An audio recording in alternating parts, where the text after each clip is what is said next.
Hello, welcome to the critical move of Telesur. With more than 80% of the votes scanned, President Alexander Lukashenko was re-elected in the August 9 elections in Belarus. After ignoring the results, the main opposition candidate, Svitlana Tikhanovskaya, called for protest while she moved to neighboring Lithuania. Why are these elections so disturbing? Who is stirring up destabilization? What geopolitical interests are at stake? Let's deploy the board. We're making the first move. The Central Electoral Commission of Belarus reported the day before the overwhelming victory of Lukashenko in the presidential election with 80% of the votes. His main rival got only 10% of the votes, according to official data. They wanted to set fire to the center of Minsk to disperse the burned things all over. Of course, they didn't succeed. We know who are the manipulators. One is the Czech Republic. From the Czech Republic, they are directed. The chief of the opposition do not understand what they want from them.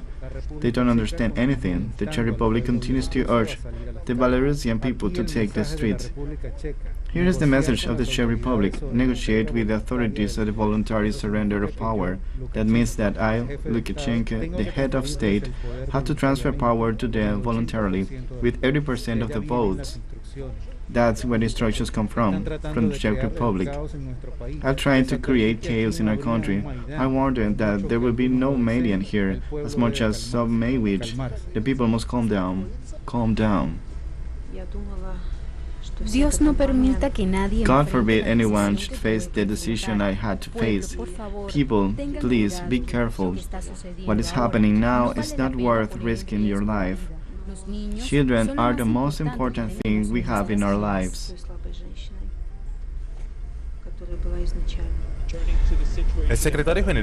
The UN Secretary General is following the current situation in Belarus with great concern, based on reports of post-election protests and violence in the capital, Minsk, and other cities. The Secretary General called on the Belarusian authorities to show maximum restraint and ensure full respect for freedom of expression, peaceful assembly and association. He stresses the importance of its citizens exercising their right peacefully and in accordance with the law. The Secretary General urges all actors involved to avoid increasing tensions and to approach the issue in a spirit of dialogue. There are reasonable doubts about the accuracy of the election results announced by the Central Election Commission. That is why the European Union and its individual member states are calling to ensure that the real decision of the Belarusian people is reflected in those results. The incredible harassment and repression against the candidates, against their teams, against journalists, bloggers, activists, peaceful demonstrators also affect the vote. The level of violence, the brutal violence is unacceptable. We condemn the violence. We call on the Belarusian authorities to release those illegally detained for political reasons. We are deeply concerned about the presidential elections in Belarus, severe restrictions on candidates' access to ballots, the banning of independent local observers at polling stations, the intimidation of opposition candidates at the arrest of peaceful demonstrators and journalists have marred the process. We urge the Belarusian government to respect the right to peace, to peaceful assembly, and to refrain from the use of force. The European Union must take action to stop the possible use of force in Belarus. Poland, as a member of the European Union and a neighbor of Belarus, will strive to take an active role, a greater rapprochement between Belarus and the European Union, in the Western world in general. It is possible, but this rapprochement must be based on respect for the law and fundamental democratic values. We hope that the Belarusian authorities will stop the repression and start a real dialogue with the citizens. China is closely following the situation in Belarus. We believe that, under the leadership of President Lukashenko, the situation in Belarus is likely to return to normal soon. Let's locate on the map the country where we are focusing our geopolitical analysis today. Belarus, Eastern European nation. Belarus is a sovereign country, former Soviet republic. It's located in the heart of Eastern Europe, which is why it has no coastline. It has an area of 207,600 square kilometers. To the north it borders with Lithuania and Latvia, to the east with Russia, to the south with Ukraine, and to the west it borders with Poland. Its capital and most populated city is Minsk. In 2018, Belarus was ranked 53rd on the United Nations Human Development Index and is included in the group of countries with very high development. It has an efficient health system, which is reflected in a low infant mortality rate, 2.9%. The literacy rate is estimated at 99%, which according to the United Nations Development Program by Gini coefficient is one of the lowest and most equal in Europe. Belarus continues to apply policies similar to that of the former Soviet Union, such as state ownership of the economy. For this reason, 51.2% of Belarusian workers are employed by state companies. From 1991, Belarus was one of the most industrialized states in the world as a percentage of gross domestic product, so much that its economy ranks 80th in the world by volume of gross domestic product. By 2018, the figure was $188,138 million. Historically, the most important industries has been textiles and wood processing. However, it has various natural resources, such as deposits of peat, oil, natural gas, granite, dolomite, marl, gypsum, sand, gravel, and clay. The European country, under the leadership of Alexander Lukashenko, has been characterized by strong ties of cooperation with nations such as Russia, Venezuela, Cuba, and China. It is also a member of various multilateral organizations, such as the Community of Independent States, the Eurasian Economic Union, the International Monetary Fund, the United Nations Organization, and the Organization for Security and Cooperation in Europe. Let's review the election process that Belarus has just faced. Last Sunday, August 9, more than 6.8 million Belarusians went to the polls. In the context of the presidential elections, more than 5,700 voting centers were made available for the process. According to the Central Electoral Commission, the president and candidate for re-election, Alexander Lukashenko, won with 80% of the votes. His main contender, the independent Svetlana Tikhanovskaya, won just over 9%. After the first official results were released, the opposition ignored them. The fact caused his supporters to take to the streets to express their discontent. Similar protests occurred months ago when the campaign began. At that time, there were three main opposition candidates: banker Victor Bakariko, executive and businessman Valery Tsepkalo, and blogger Sergei Tijanovsky. However, they had to abandon the electoral race for the following reasons. Babariko was arrested and accused of corruption. He has persecuted for disturbing public order and violence against law enforcement officials. While Tsepkalo left the country to avoid prosecution. As a result, a new figure emerged in the opposition camp, the wife of Tijanovsky, Svetlana Tikhanovskaya. Without political experience, she could not compete with Lukashenko's plans of government, which envisages doubling the salary and undertaking a constitutional reform to transfer presidential prerogatives to other state bodies. Furthermore, to make economic changes without applying shock therapies. A wave of coordinated social protests from Poland, the United Kingdom, and the Czech Republic was unleashed. The Belarusian government has denounced. Lukashenko himself reported that several calls from these three countries had been detected to call people to the streets and urge negotiations with the authorities for the voluntary surrender of power.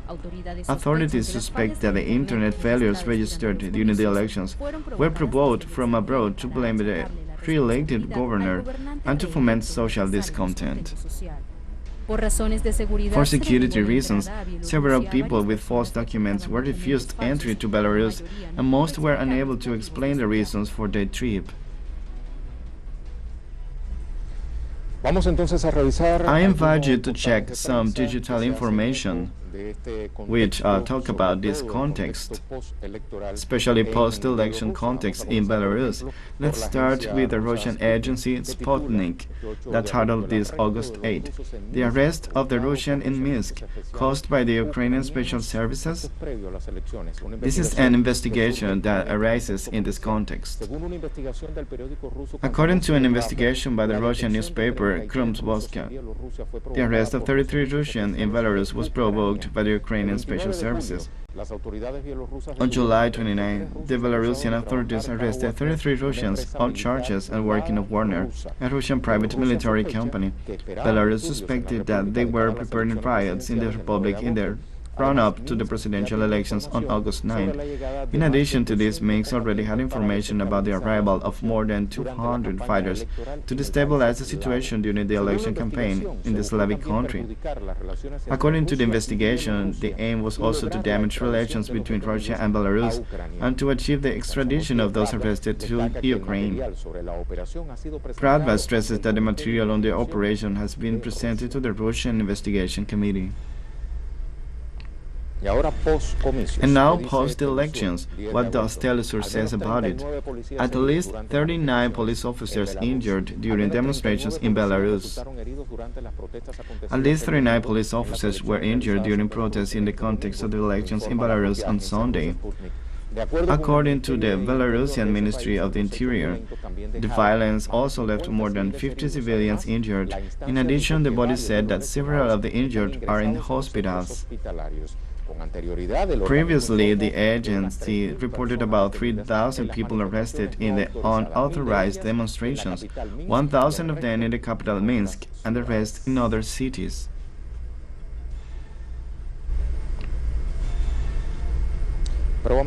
Let's update more information with our correspondent Lisandra Andres from Moscow. Thank you very much, Ray. In fact, Belarus held the presidential elections last August 9th. On this occasion, 5 candidates ran, elections that had a record attendance in recent years. More than 5.7 million people. This represents more than 84% of all citizens entitled to vote.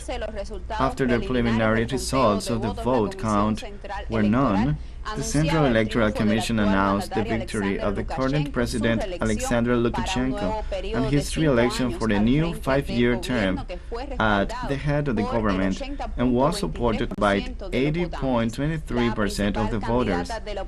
The main candidate of the opposition, Tijanowska, who only accumulated 9.9% of all the votes, refused to accept her defeat at the polls and said she would not recognize the results. In fact, it had become known that this candidate had asked her supporters, after the result of these elections were announced, no matter what they were, to take to the streets to protest. And already on this date, and after the outcome of the protests that took place after the closing of the polling stations on Sunday, both in Minsk and in other cities of the country, the candidate herself has asked her supporters not to continue these clashes with the security forces and to leave the protest and the streets. On the other hand, Lukashenko considered that these protests have left a balance of around 3,000 arrested in the whole country, and dozens of wounded, both for the police forces and for the citizens, were encouraged from the outside, from countries such as the Czech Republic, Poland, and the United Kingdom, and through phone calls they were asking the opponents mainly to take to the streets and not to recognize the election results. On this with the aim of creating chaos and destabilizing the internal situation after the presidential elections. This is all the information. Back to you in the studio. Thank you so much, Lisandra. Let's take our first break in a critical move. Remember, there's a strategic move in social media for you to participate.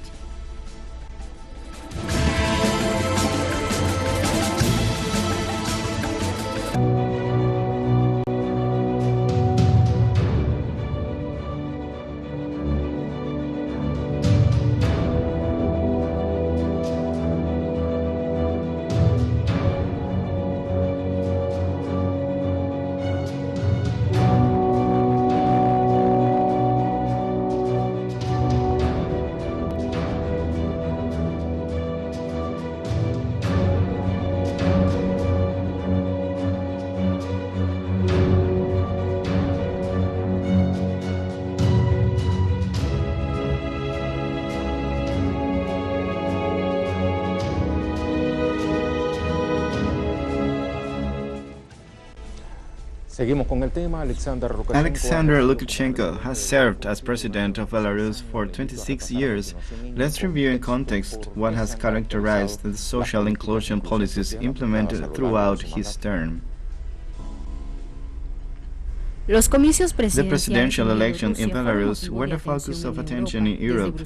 From Brussels, Lukashenko is accused of being, we quote, the last dictator of the continent, after 26 years at the head of the country, but above all for being a strongly ally of his Russian counterpart, Vladimir Putin. However, it is noteworthy that during his 2.5 decades in office, Lukashenko has implemented policies that take social welfare as the center.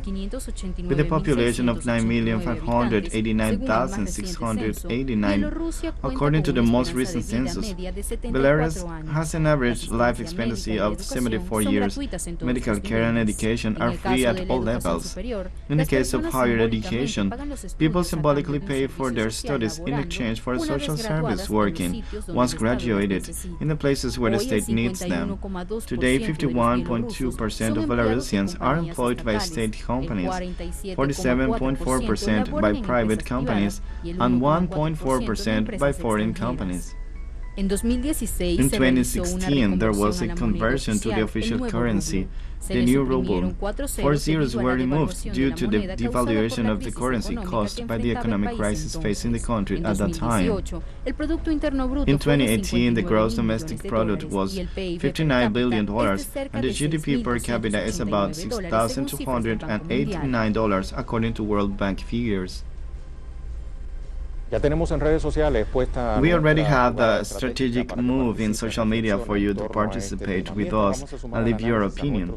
Meanwhile, let's bring in our guests for the analysis to date. We have from San Sebastián, Iñaki Gil de San Vicente, international analyst, and from Mexico, Dr. Ernesto Carmona, professor at the National Autonomous University of Mexico. Welcome both of you to our critical move today.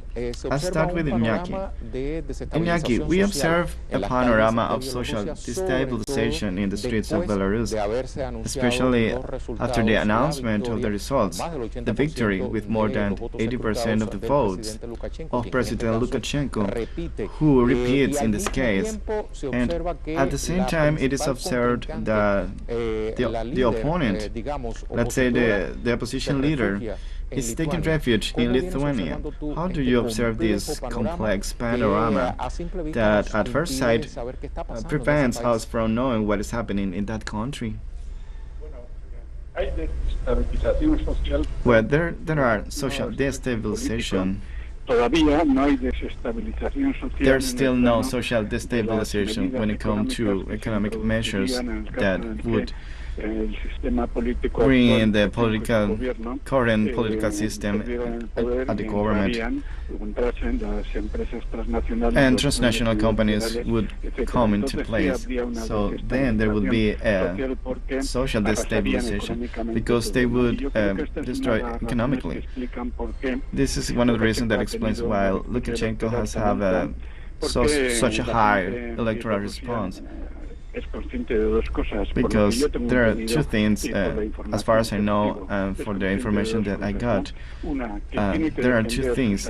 One, they have to defend their public education, their public companies, and they have to defend everything they have sustained against all odds for more than 20 years, because they have seen how Ukraine economy has seen and the situation in Poland. They know this perfectly. So they have seen all of this, and he knows that he has to defend the structure of his government, but also he has to avoid there is a deep political change related to the more reactionary forces of Europe. We have seen fascism in Ukraine, Belarus has seen the situation in Poland. You are mentioning two aspects that are key. I'm sorry to interrupt, but I think I could get you a little more into this conversation. Firstly, those countries of Europe that you were just mentioning, along with institutions for for example, of the European Union. They consider Alexander Lukashenko as the last stronghold of the Soviet era, and that guides us a little bit around the line of thought. And on the other hand, I see how Lukashenko has set out to maintain those social conquests which you were talking about without the need to apply shock therapies. Precisely, there is a question for West. It's important to maintain the social problems. First is the consequences of the sinking of the Soviet Union, which unleashed absolutely everything when it comes to public health, as we know it. The situation in Europe and also in North America is that they cannot tolerate that in the middle of Europe there is a social experience that they don't accept and that rejects the neoliberal structure. So this has to come to an end. That is one of the things that it must come to an end. And it has to come to an end for Germany and other countries. And on the other hand, this experience that can generate complex moments in Europe's situation. And at the same time, that Venezuela and Cuba are a practical example. And when we see Bolivia, also a practical example for the situation in our continent, in Latin America, exactly for Europe, the existence of Belarus, it will be something practical. That is one of the reasons. But there are also many more reasons for which one the situation has to come to an end. And with the independence of Belarus. And another thing that I always insist. Thank you so much, Iñaki. Let's add Dr. Ernesto Carmona to our conversation. And Ernesto, how do you explain that having existed this series of social policies constantly applied during the 26 years of President Lukashenko, on the other hand, and 80% support through the ballot boxes, that sectors of the opposition do not know the results? Are not conforming with this, they urge demonstrators to go out to the streets because supposedly there is a dictatorship in Belarus. Thank you so much. Well, I think that we can explain this as all disputes are explained around the world.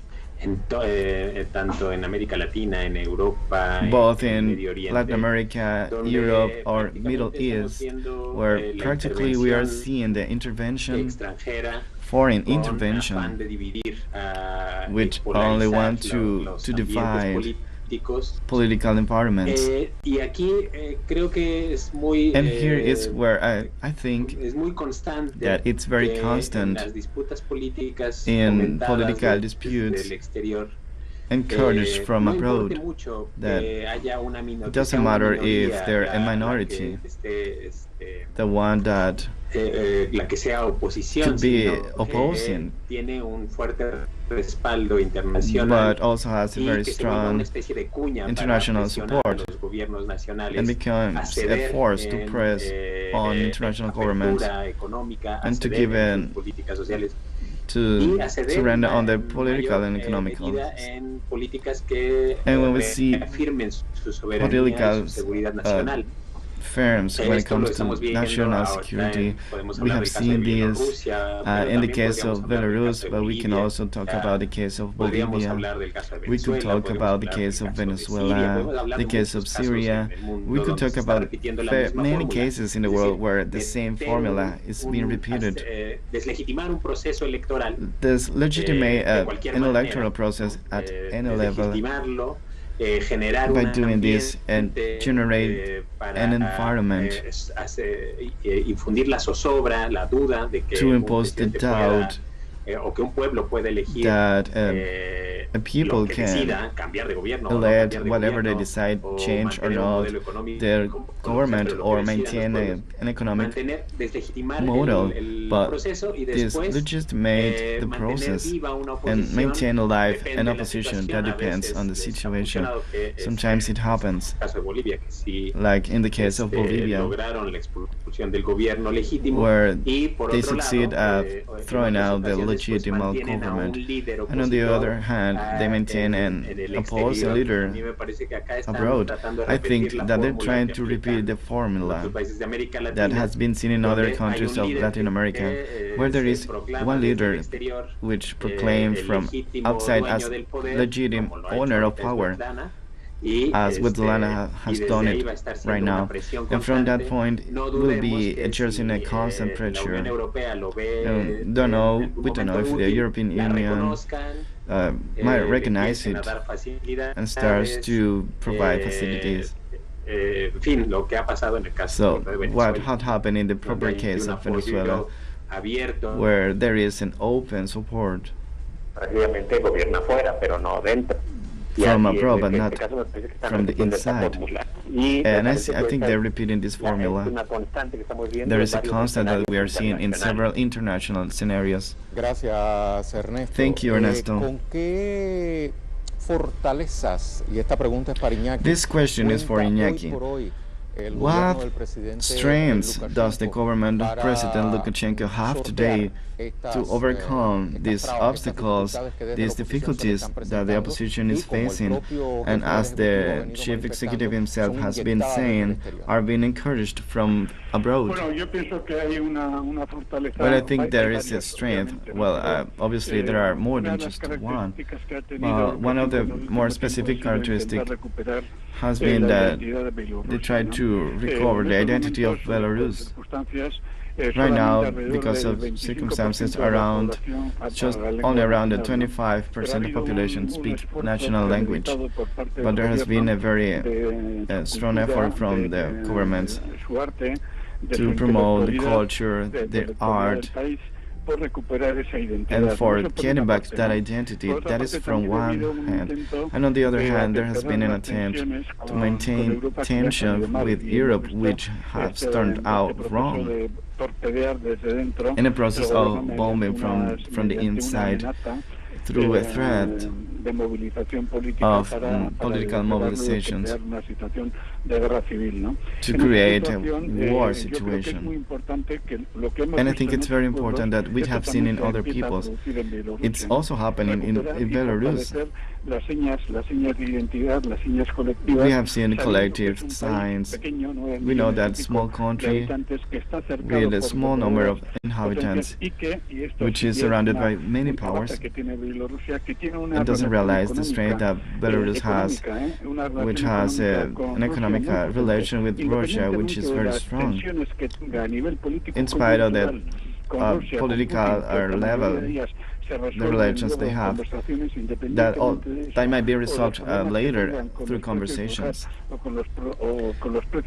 And when we see also the prices of the oil, and when we see it on a negotiation table, when we see this economical scenario, Belarus is very independent, but in a good sense, because they have quite a balance, which is good. Well, these are two factors that pressure to maintain the current situation. But if they could destabilize it, if Belarus government succeed, surrender after a repression policy with no popular consensus, internal popular consensus, there might be a confrontation within simple policies, and the population of Belarus, they could participate as a decisive judge, as a popular will. They decide that they cannot affect external policy. It should have an internal political debate, which is very important. I call her the Guaidó of Belarus. in a country such as Lithuania, which practically defends all the decisions, the people of Belarus defend their sovereignty. That doesn't mean that Western will have to find another mechanisms. And this is the last factor. We have known very soon that they have a national defense doctrine of Russia, which is very complex, with phases which should explain, but this explains that the national defense system of Russia, it's very important when it comes to this. In front of a pressure from the West, I remember the decree that was imposed right in the middle of the battle. Belarus has developed a strategy of defense which strengthened very much the position of Russia in this context, because it has one of the Russian national defense which are thought that for if West tried to impose a world located at a small scale with nuclear bombs, with small nuclear bombs, etc., if there is such a thing, when the response of Russia would be an increasing response until they reach a moment, and that would be a frontal moment in which we'll see a straight warning from the United States. Well, this Russian umbrella, it's a very important base, and I think it's very important. It's one of the mainly political problems. Thank you, Iñaki. And on that Russian umbrella, I want to base my last question to Dr. Iñaki on. Ernesto, is that exactly what the West fears, a replica of Putin in Belarus? Well, I don't think they have in mind about having a replica of Russia, maybe a more profound union in Russia, and this has been highlighted at some point, that at some point this was a project that was planned between the two countries, but it has gone through different stages. And what has been highlighted, it wasn't a good moment. That was when the imperialism was taking power in Russia, and Belarus has been lost, as well as a lot of former Soviet countries. And now the context, it's completely different. There is another leader in Russia, and the same leader continues in Belarus. But the objectives have changed with the idea of an integration, practically a global integration with Russia, and now it seems to mark some sort of distance.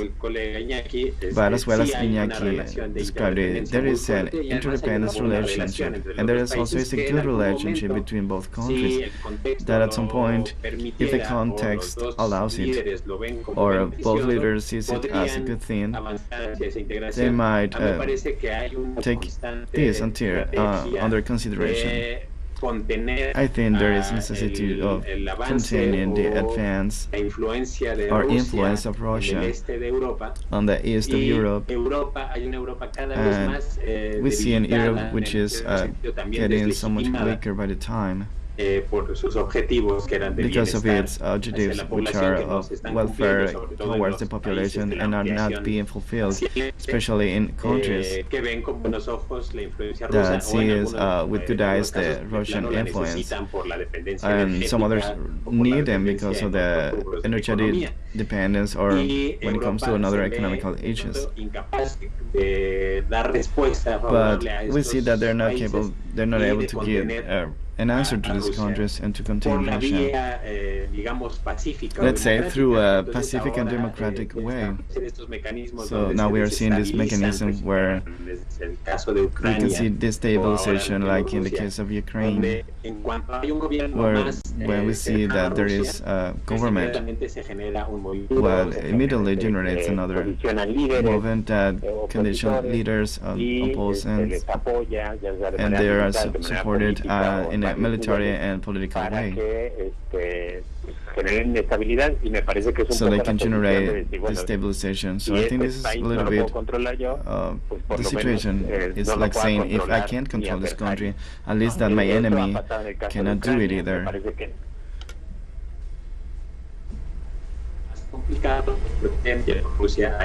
And this is complicated because in Belarus there are more solid situations when we see in the context.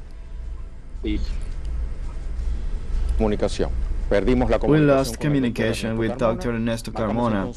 Then let's take another break. He was giving us an idea about the historical relationship between Belarus and Russia.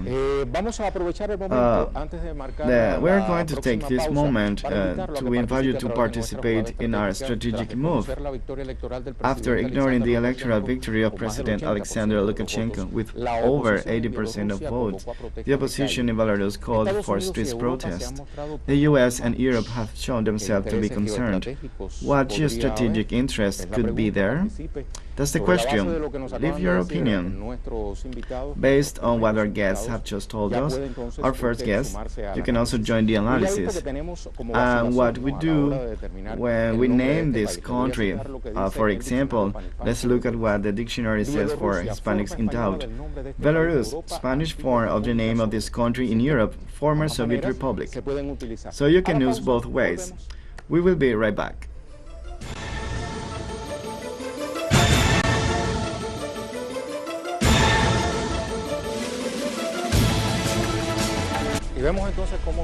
Belarus was one of the most advanced republics of the former Soviet Union. After the collapse of the socialist camp in Eastern Europe, the country has continued to maintain a centralized economic model based on planning. Let's review its role on the geopolitical board. Because I want to go deeper into this, although my two previous experts have already mentioned it, but with my next guest, I want to go deeper. This Eurasian nation has important geostrategic alliances, economically, politically, and socially. The relationship with Russia is one of the priorities of Belarusian agenda, with deep political, military, economic, commercial, social, and cultural links. Russia absorbs half of its international trade from Belarus, the Eurasian giant's fourth largest trading partner after the European Union as a whole, China and Ukraine. Moscow is also the main foreign investor in Minsk. In January 2015, the treaty establishing the Eurasian Economic Union entered into force, aiming at further regional integration, with Russia at the forefront. This mechanism is also integrated by Kyrgyzstan, Kazakhstan, and Armenia. Contacts between Belarus and China have increased very significantly in recent years through a strong, comprehensive strategic partnership governed by the principle of win-win. Minsk is contributing to the effective implementation of the Stripped and Root initiative. The construction of the Chinese-Belarusian Industrial Park, Big Rock, is considered a pivot and a pearl in this project. Also in Latin America, Belarus establishes important links. Such is the case of Cuba and Venezuela.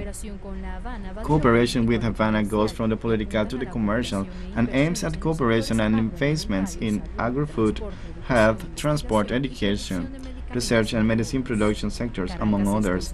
Caracas is considered by Minsk as a strategic partner. On several occasions, President Alexander Lukashenko has expressed his support for the Bolivarian Revolution, Commander Hugo Chavez, and President Nicolás Maduro. In this context, he emphasizes that despite the unilateral coercive measures of the USA and the South American country, the agreement of the construction of more than 7,000 decent houses for the Venezuelan people with Belarusian assistance remains in force. And since we're talking about Venezuela, let's go to Venezuela with Dr. Ángel Rafael Tortolero Real. Dr. Ángel Rafael Tortolero Leal, you as always a member of our Critical Move family. Professor, how are you? I'm very well, thank you so much for the invitation. Thank you for being with us.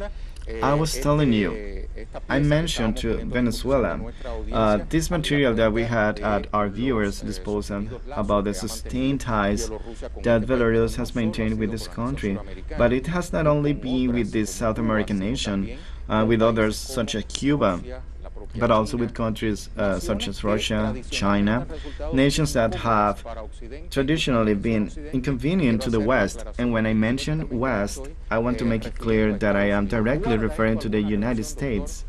Does it have any relation to the post-election scenario we observe today in the Eastern European nation? Of course there is. There are very important things to say about this. Let's say that the agenda that the United States has, they're making us the victims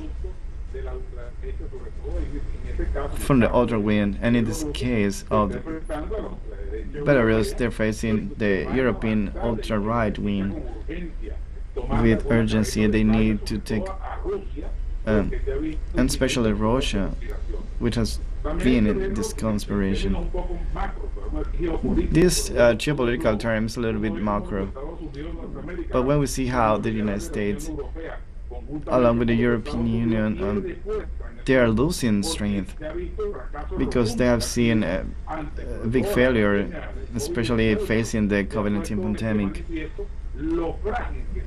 And this has shown how fragile these economies are when it comes to attend social business. And when we see Russian, we see some indicators that any countries around the world would desire to have. I'm talking about economic, social, cultural, and civic indicators, but besides that, Russia will incorporate to what they have baptized as heroes of evil, a big ally of China. It's an ally of the Russia of Putin, but also is an ally responsible and ideological, has links with Cuba, Nicaragua, Venezuela, and other countries. But the empire is very, very disturbed because they see that they are losing more and more territory. And I'm talking about the United States and the European Union, without talking about other Europeans who are not part of the European Union, but are enemies of Belarus, as is the case of Czech Republic. Well, these three countries, they have interest of imposing, and they are showing that inside Europe that another world is possible and another economy is also possible.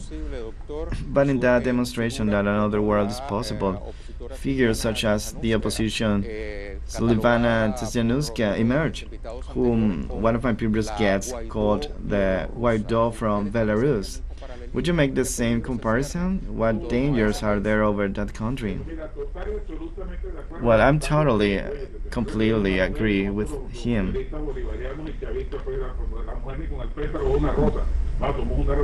Because, sadly, this lady, this woman, highlights because of her role. And of course, it's so similar to Guaido. Because we see her, we see a martyr from the right wing. She's just the wife of one of these right wing's supporters. And I was seeing how she just went to refuge in another neighboring nation. We see when there is an international policy to the end of known national states. If you know the national state of a nation, like in Venezuela, what they did, creating a part of the state ruled by Juan Guaido, is the same thing they tried to make in Syria and negotiate with the big transnational of Syria with oil. And part of this, it's actually also happening with Iran, where they are also trying to collapse their territories. And in the case of Russia, the answer came from Belarusian people because they have. We see this 80.23% of these people, they support the government because there are a lot of people that no one is criticizing them, no one is. So when we see the people of Belarus, they have voted. It's an overwhelming victory. We have been able to see. Well, this is something that we see that that happened to other people who have tried to do this same things in the country as we have seen when we saw Juan Guaido. But we have to respect the policies and the rules of each country. But that would be a coup. So when we see that behind all of this there is an intention, and they are trying to take away the panorama, dismantle the active democracy ways of this government that is acting in favor of its people. Thanks a million for this analysis for the critical move of Telesur. See you soon. Let's go to conclusions.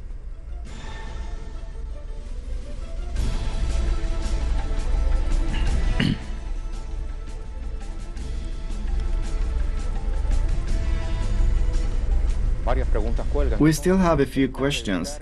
Is there an attempt to re-edit the Euromedia now in Belarus to destabilize a country that maintains strong relations with the inconvenient in the West and the US? An opposition leadership that responds to cross-border instances?